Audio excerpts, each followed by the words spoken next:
यदि व्यापार में रस न रहे तो कैसा पैसा किस प्रकार कमावे। देखो अब गुरुदेव श्री से क्या कह रहे हैं, भैया आप तो कह रहे हैं कि वो तो व्यापार आदि में रस नहीं लेता।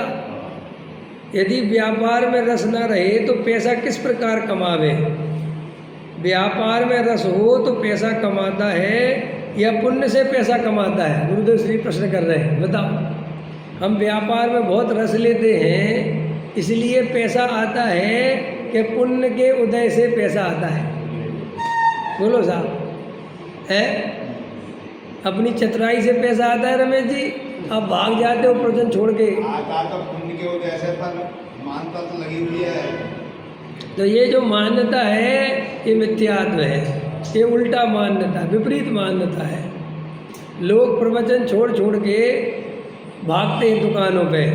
उनको ऐसा लगता है अगर अपन नहीं भागेंगे तो दुकान घाटे में आ जाएगी। लेकिन परम सत्य है कि तुम मत भागो, श्रद्धा पूर्वक तत्व सुनो तो तुम्हारा उतना पुण्य उससे भी ज़्यादा कहीं ना कहीं एडजस्ट हो जाएगा। पुण्य की वजह से पैसा आता है तो हमारा उपयोग पुण्य की तरफ भी जाता है। पुण्य करेंगे तभी पैसा आएगा। पुण्य बराबर। देखो बहुत अच्छी बात है, हमने पुण्य का मार्ग और मोक्ष मार्ग, ऐसा लगता है पुण्य करने के लिए कुछ अलग करना पड़ेगा और मोक्ष मार्ग के लिए कुछ अलग करना पड़ेगा, लेकिन ऐसा है ही नहीं।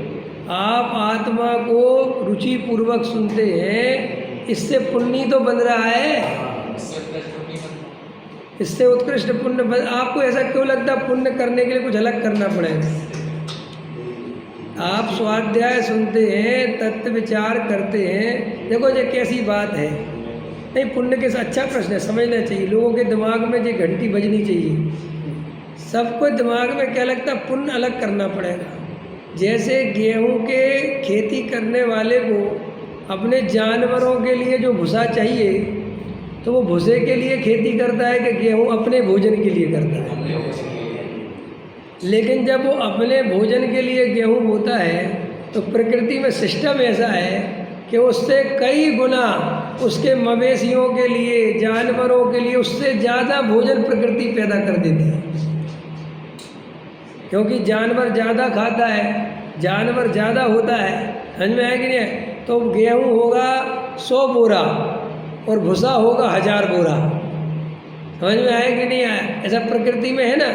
ऐसे ही धर्मात्मा जीव पुण्य के लिए कुछ नहीं करता, वो तो आत्मा के कल्याण के लिए सब कुछ करता है, आत्मा के अनुभव के लिए सब कुछ करता है। लेकिन उसको सातिशय पुण्य उस आत्मा के काम करते समय अपने आप ही बनता है।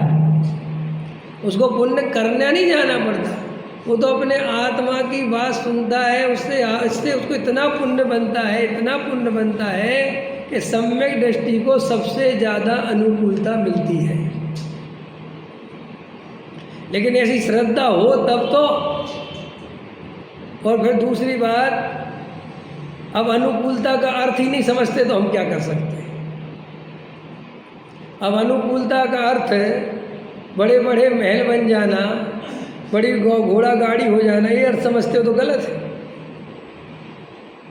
अनुकूलता का अर्थ है कि देव शास्त्र गुरु बढ़िया सहजता से मिलें, अपना जीवन जितनी अपनी ज़रूरत है उतने ज़रूरत की चीज़ें अपने को मिलती रहें और घर गृहस्थी में किसी विशेष प्रकार की आकुलता नहीं हो, शरीर में कोई विशेष रोग नहीं आए और आत्म आराधना में किसी प्रकार की कोई बाधा ना हो। बस ये ही पुण्य का उदय है।